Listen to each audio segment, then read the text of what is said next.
Hey nerds, I'm diving into Lee Daniels' latest film, The Deliverance, which just hit Netflix. Known for tackling heavy themes, Daniels takes on the horror genre this time around, but does it live up to his previous work? Let's break it down and find out right now. Welcome back to the Nerd Social. I'm Nathan.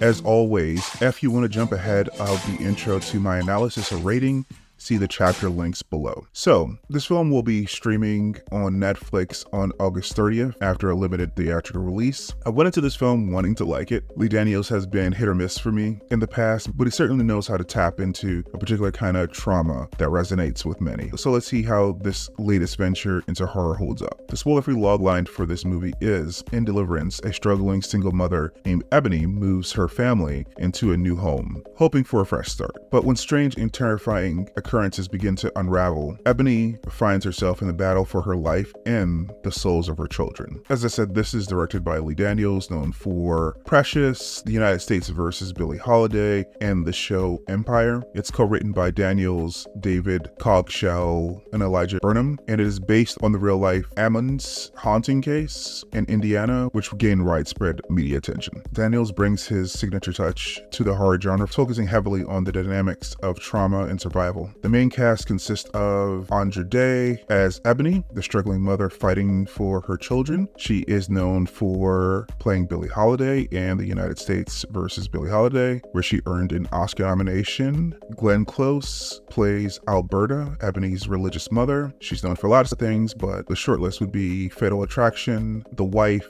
and Hillbilly Elegy. She's an 8-time Oscar nominee who delivers another strong performance here. I'll come back to that in a moment. Anthony B. Jenkins plays Andre, Ebony's youngest son. Caleb McLaughlin plays Nate, Ebony's eldest son, known for Stranger Things and Concrete Cowboy. Demi Singleton plays Shantae, Ebony's daughter, known for King Richard and Godfather of Harlem. Ajanou Ellis Taylor plays Reverend Bernice James. She is known for King Richard, Lovecraft Country, and Origin, and our review for Origin is actually up there if you want to check it out. And finally, the comedian Monique as Cynthia Henry, a concerned social worker. She is known for lots of things, but probably most famously for her Oscar-winning performance in Precious, also directed by Lee Daniels. All right, so let's start digging into this film. As I was saying, I was hoping to like this movie, especially given Daniels' previous work, but it left me with mixed feelings. Daniels often revisits the themes of abuse in his work, and here it's both the film's strength and its weakness. The movie starts off very grounded with an intense focus on Ebony's struggle as a mother. Andra Day's performance is exceptional, particularly in how she conveys the character's internal battles. Andra Day is outstanding as Ebony.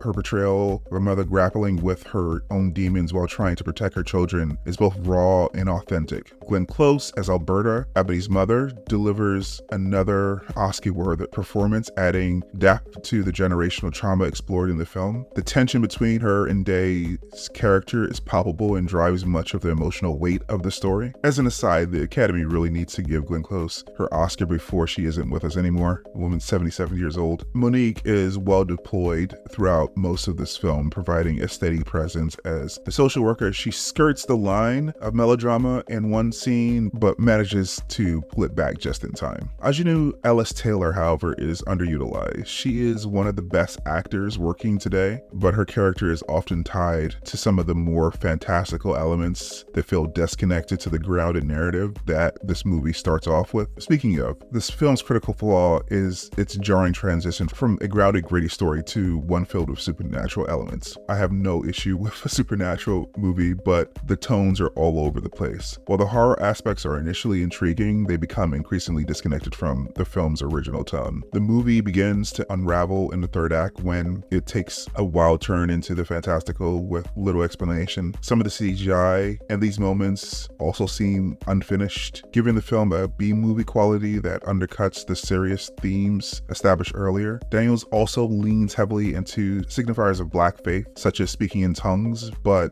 these these aren't fully explained, making them feel more like Easter eggs rather than integral parts of the narrative. Ultimately, Deliverance feels like two different films awkwardly stitched together. The first half is a compelling drama, but the shift into horror feels underdeveloped and unsatisfying. I appreciate the attempt to blend these genres, and there are moments of brilliance in this film, particularly in the performances. However, this film's execution doesn't quite land, leaving it feeling more like a missed opportunity than a successful genre crossover. In my final analysis, The Deliverance earns a date night rating or 6 on our scale, and our scale is below in the if you want to check it out. It's worth watching for the performances alone, especially from Audra Day and Glenn Close, but the uneven tone and jarring shifts may leave you wanting. If you're a fan of Lou Daniels' work, there's enough here to keep you engaged, but don't expect it to reach the heights of his best films. So, have you seen The Deliverance? What did you think of its mix of grounded drama and supernatural horror? Share your thoughts and comments down below. If you enjoyed this review, don't forget to like and share and subscribe for more in-depth analysis of film and TV. See you in the next one, guys. Bye.